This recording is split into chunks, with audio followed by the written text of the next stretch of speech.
Hello everyone. Welcome to my presentation on analyzing a dataset of online dating profiles. My name is Manuel Chavez-Andia, and in this video I'll be sharing the insights I gained from this analysis. The datasets used in the analysis was sourced from the professor website that is linked to my R studio for the analysis. And the purpose of the project was to understand the online dating behavior of individuals in the United States. The goal of this analysis was to provide actionable insights for online dating to improve their services. The target audience of this presentation and audio video are data analysis marketeers and anyone interested in online dating. The first step of my data analysis is to clean the data. In this project, I cleaned the data sets of online dating profiles by checking the missing values and outliers. I assessed the nature of the missing data and choose an appropriate method for handling it. I also checked the outliers and errors in the data and analyzed them to determine the appropriate actions. Finally, I documented the cleaning methods for future reference.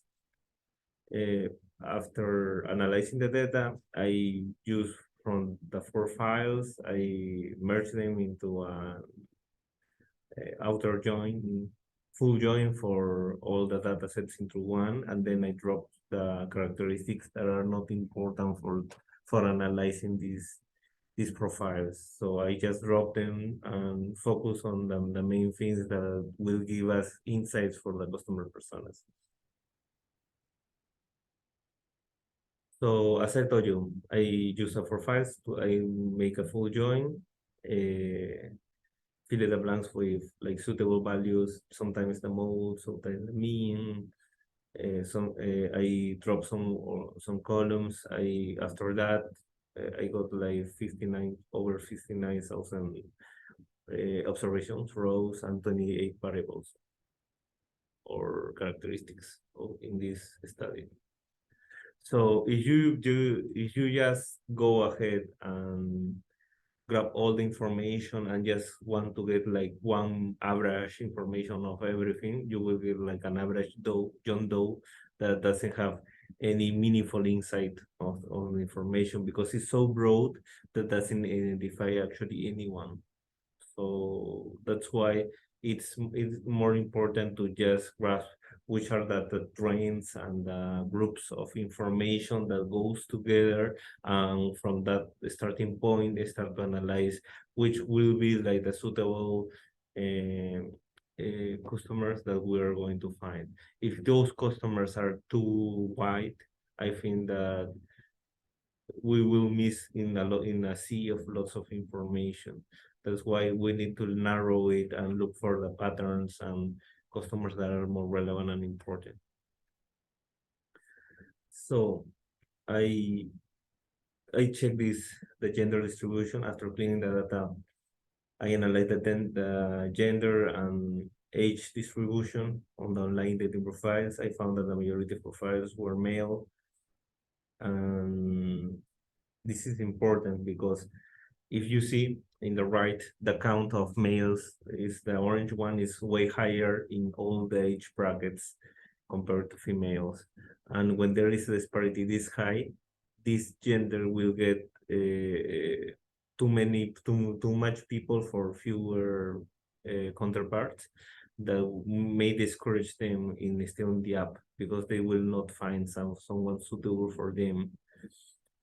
Both distribution of ages, if you see like the both together in the middle and the graph in the right, they're really similar.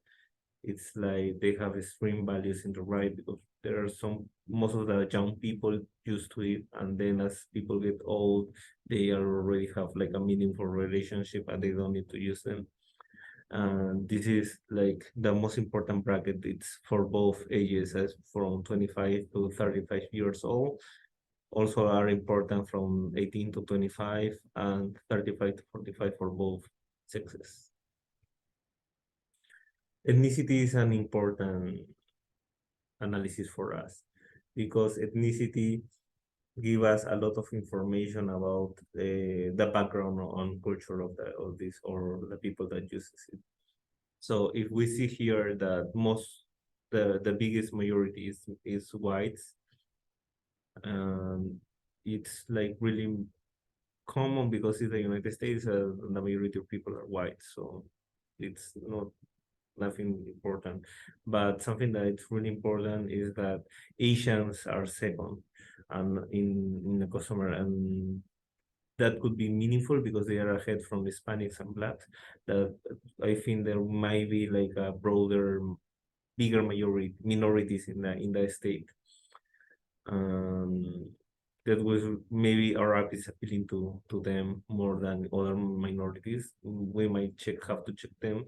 If we group the ethnicities and check male and female, we see that the Hispanics, even though in all ethnicities, males are more than females, is a bit bigger for Hispanics.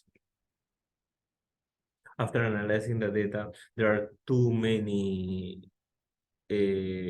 information in California. All the customers are there in California cities. There are only really few people outside of the United States, so I don't think there are many. They are suitable for our analysis and to spend a marketing campaign or ads on them because there are so few. I think that if you analyze the graph in the left, the distribution by city and state, most of the cities are important cities and everything all our customers are in California. So I think that we should focus in California within the United States, and from that start to grow slowly over all the states that are in the United States.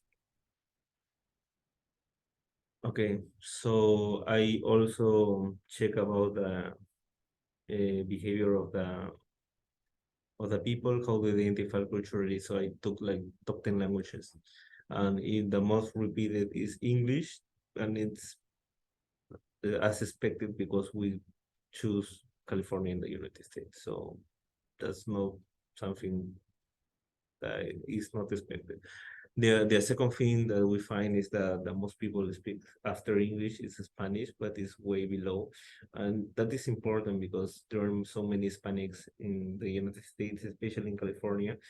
Um, that could be like a meaningful group of people that we can cater to. I want to check also religion and language because it will give you like an insight of the culture of the people. Most of the religion and language is dominated by English and followed by Spanish. And most of the people that responded to how they classify themselves are people who are not religious or not interested in religion, kind of like agnostics, or not interested, or if they are do religious, speaking Spanish or English, they tend to be like lighter version of the religious people. So I don't know, it goes in line with like California because California is a mostly liberal state. Genders and jobs. This is really wide. And most of the people here in California are like they're like the students, science tech, computer science, and then something like smaller like in arts and education, entertainment. It follows broadly that our customer follows broadly like the jobs distribution in the state of California. That is, but there is a bit of disparity. I mean, male and women in the count. I it would look like there are like more people working in that field that are male, but it's because there is more people in our database that it's male. That's the difference. If we have like the same proportion of counts of male and female, I will bet it will be like really similar. It won't be like that different as this chart shows you. So this is interesting for not for like check that disparity in woman and male. It's more interesting to check which are the most important jobs for our customers. From this information, which are gender, age, location, language, religion, ethnicity, and jobs, I I did five customer personas. The first is Karen. Karen is from 25 to 35 years old. She doesn't want to say her actual age. He has like put arranging that. She's white, she speaks English and doesn't speak any other language, and works in tech and is not religious. The other person is Larry. He's a young student of computer science. She speaks English. He's black. Your profile is Marta. She moved to California. Recently, she speaks English and Spanish. She speaks really well Spanish, but is not fluently. She works in banking and needs 24. Jane, she's Asian. She's 45 years old and is divorced. She works in sales and is not religious. And the last customer persona that I identify is Sarah. Sarah is a Hispanic woman, 32 years old, speaks English and Spanish in a native way. She's not religious too and works in computer science. Thank you. These are the insights that I find and the customer personas that I recommend for doing marketing campaigns for them. Bye.